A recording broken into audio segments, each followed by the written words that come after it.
Bom, então pessoal, estou aqui de novo, né, para o tutorial. Dessa vez então eu vou mostrar sobre um objeto muito importante em Flask, né, que a gente vai precisar dele basicamente em todas as nossas aplicações, que é basicamente o objeto da nossa requisição, que é o request, né. Então o próprio Flask aqui a gente já consegue importar esse objeto, e através dele a gente vai conseguir manipular muita coisa, a gente vai conseguir fazer muita coisa com ele, a gente consegue ver realmente as informações que a gente recebe na nossa requisição, né. Requisição, então, como eu já tinha dito, é basicamente quando a gente usa o URL aqui, né, a gente chama ela da forma de um protocolo web, né, uma requisição web, seja pelo navegador ou seja por um software, né, que eu uso aqui no caso o Postman. Depois eu mostro um pouquinho mais sobre. Então aqui a gente fez o nosso request e basicamente eu acho que os atributos mais importantes dele que a gente vai utilizar são o request.método, que a gente consegue ver o método que está sendo chamado, então requisição, o request.args, que a gente vê os argumentos que está sendo enviado junto com a URL, depois eu mostro um pouco mais sobre. A gente consegue então pegar o JSON, né, aqui, né, no caso o JSON, que é basicamente o que está no nosso body, né, no nosso corpo ali da requisição. A gente consegue então também pegar o form, então se eu for enviar um formulário, né, seja de forma web, né, ele envia como se fosse uma requisição, né, geralmente em post, né, métodos post. Então eu consigo receber esses dados, né, que estão sendo enviados de forma de um formulário, né. Então vou mostrar um pouco mais para vocês como funciona. Primeiro de tudo, então eu vou criar outra rota. Dessa vez eu vou só criar diretamente uma rota. Vou chamar ela pode ser teste, pode ser. E aqui eu vou botar aquilo que eu falei, eu vou usar o parâmetro que eu falei anteriormente, né. Eu vou botar duas rotas no mesmo path, usando a mesma função no caso, né. Então aqui eu vou botar get e post, e aqui eu vou chamar o defTest, vou botar um path. Então o que eu consigo fazer com isso? Como eu estou chamando a mesma rota sempre, mas com um método diferente, eu preciso sempre saber quando é um get ou quando é um post, né? Porque no caso eu posso tratar uma lógica diferente. Então aqui eu posso só retornar os objetos, e aqui eu posso então criar um novo objeto. Então para eu saber realmente isso, eu vou ter que utilizar a requisição. Vou ter que saber como a requisição está sendo feita. Então um bom jeito de fazer isso é começar utilizando esse request. Então por exemplo, if request.method for igual a post, então eu sei que aqui eu vou dar um path, né, mas eu sei que aqui eu vou criar o objeto. E caso não seja, vou usar um else, eu vou só retornar algo. Então por exemplo, vamos ver. Aqui no nosso to-do, eu vou criar uma lógica que através disso eu vou conseguir então criar um novo elemento ou só renderizar os elementos antigos. O que eu faço? Não é o certo, né, eu fazer isso agora, mas eu vou fazer só pra testar. Bom, então galera, eu tive que tossir um pouco, desculpa aí. Mas retornando aqui então onde a gente parou, não seria uma boa prática fazer o que eu estou fazendo, mas eu quero só mostrar pra vocês então como a gente pode utilizar o objeto do request, né, pra conseguir fazer mais de uma coisa em uma só função. Então aqui eu vou retornar a renderização do template também. Vou fazer a mesma coisa que eu fiz aqui, mas aqui no nosso post, eu quero fazer então que eu crie um novo objeto. Como eu vou fazer isso agora? Eu vou criar um formulário aqui no nosso template, e nele eu vou criar um método, né, que vai ser o próprio que está chamando aqui. Então, só que método não, né, uma rota que vai ser que está chamando aqui com o método post, né, que vai ser quando eu vou criar.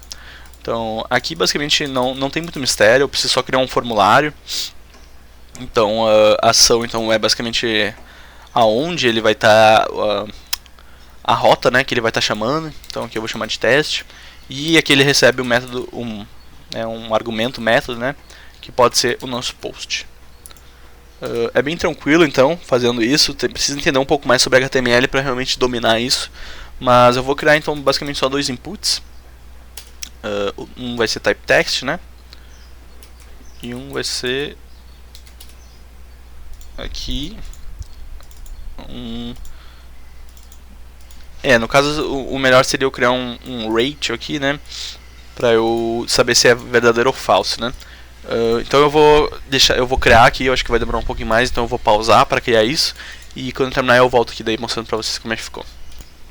Bom, então voltando aqui, galera, montei toda a estrutura então que a gente precisa, dei uma arrumadinha aqui na nossa lista, né? Eu criei realmente uma lista e nela vai renderizar daí cada elemento como um item, né? E aqui ele vai mostrar se ele está pronto ou não, né? Done ou not done. Eu consigo usar em linha daí também essas tags, né? Esses bloquinhos. Então eu estou transformando numa só linha, né? Para não precisar estar sempre quebrando a próxima. Então eu diminui bastante aqui e aqui eu criei o formulário, né? Que eu vou enviar o nome da ação e eu vou enviar se ela está sendo, se ela está pronta ou não, né? Basicamente ficou assim, então, né? Nosso formulário, aqui eu envio o nome, aqui eu envio se está pronta ou não, né? Eu tenho que clicar um no outro e eu dou um submit. Então vamos ver logo o que está acontecendo no nosso Flask, né? Nosso aplicativo. Então aqui eu estou só printando, né? Mas vou printar, então antes de mais nada, deixa eu rodar aqui de novo, então para mostrar então pela primeira vez aqui para vocês. Então aqui eu vou conseguir acessar minha requisição e vou ver quais variáveis de formulário que estão vindo para cá, né? Então vamos voltar ali, vamos ver se está rodando certinho. Vamos voltar lá para o nosso navegador e vamos botar qualquer coisa. Dar comida. Ainda não está feito, então vou dar um submit. Então ainda não está vindo para cá, mas vamos ver lá. Então aqui a gente já está recebendo um formulário, né? Um dicionário, desculpa.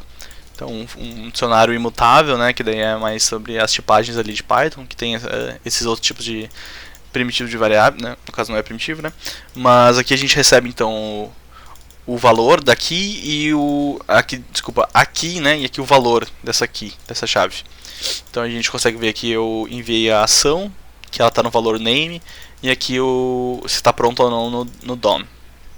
Então basicamente o que eu preciso fazer aqui agora é, por exemplo, eu consigo acessar, então eu venho aqui e acesso minha requisição no formulário e eu acesso a key name, né? Assim como a parte do DOM. Então eu consigo vir aqui e acessar, aqui DOM. Eu não consigo enviar diretamente um valor booleano, então eu tive que escrever em string, então eu vou sempre receber em string. Mas isso não influencia muito. Então aqui, por exemplo, o que eu vou fazer é vir na minha to-do list, dar um append, e aqui eu vou apenar um novo dicionário, né? Então aqui no DOM, no to-do, então eu vou botar o name, e aqui no meu DOM eu vou botar se está pronto ou não. Então if done igual a true, então aqui eu tenho que botar true, else false. Então aqui eu já consigo botar daí numa só linha também, né, toda a minha lógica. Então aqui daí eu já vou dar o append. Isso, claro, se eu estou enviando, né, essa requisição, se eu estou postando ela, né, geralmente eu uso esse método então para isso, né, para realmente receber informações e criar um novo elemento, né. E sendo post ou get, né, tanto faz o método, eu vou sempre renderizar então o meu template junto com essa variável, né. Então vamos limpar aqui, vamos rodar novamente. Vamos então ir aqui na nossa parte web, vamos só restar só para ver. Aqui já viu que já foi, né? O dar comida, né, que já estava salvo aqui no nosso navegador. Então vamos, por exemplo, ver outra coisa. Vamos arrumar a mala. Vamos fazer que algo já está pronto, né?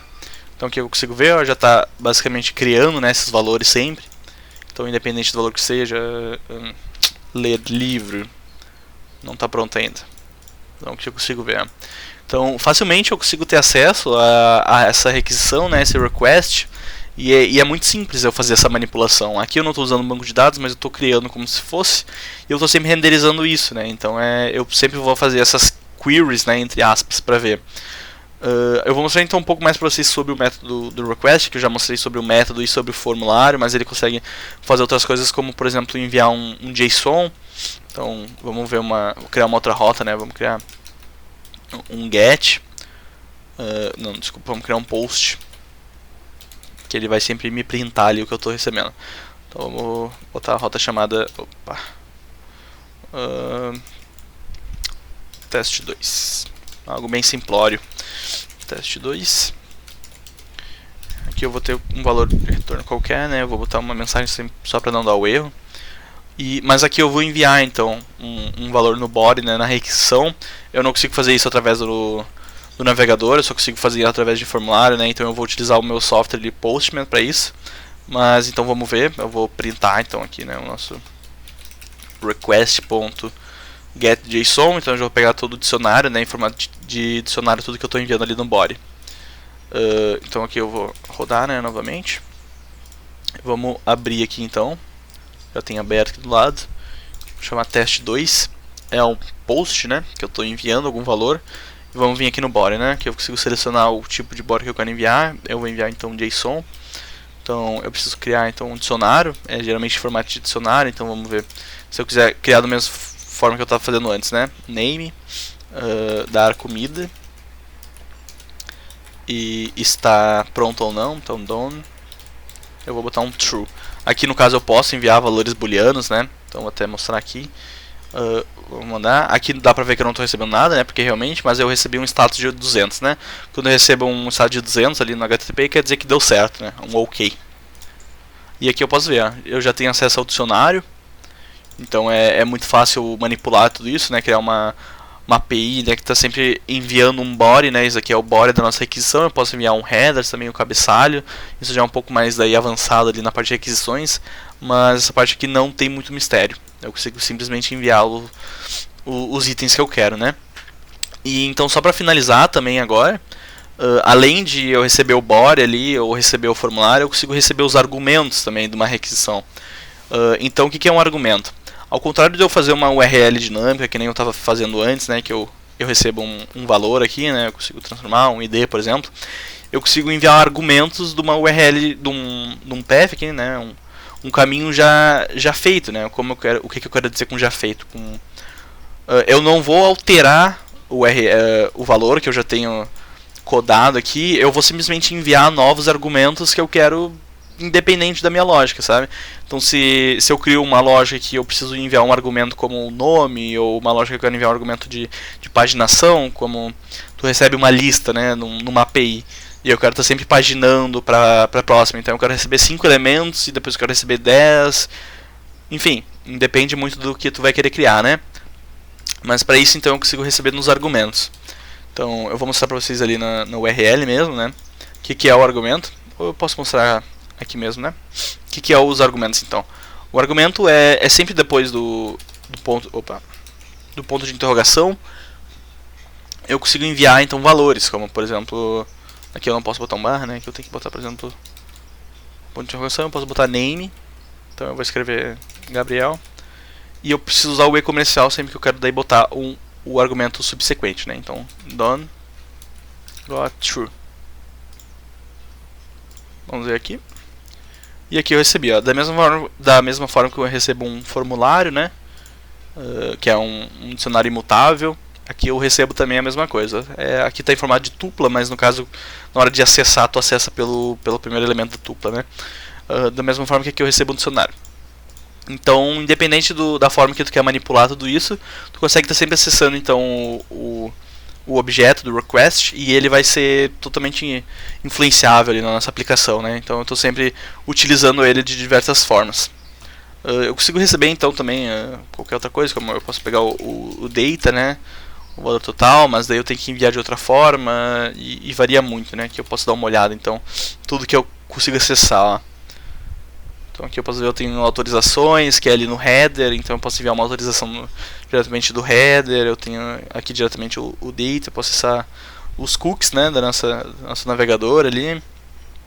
Depois mais à frente eu vou mostrar, aqui tem o JSON. Aqui eu posso mostrar o que está guardado, vamos ver o que mais tem. Bom, enfim, os esquemas, server, tem muita coisa, né, tem que dar uma explorada mais na documentação. Mas para as nossas aplicações a gente vai realmente utilizar isso que a gente utilizou agora, né? Formulários, JSON, enfim, tudo isso.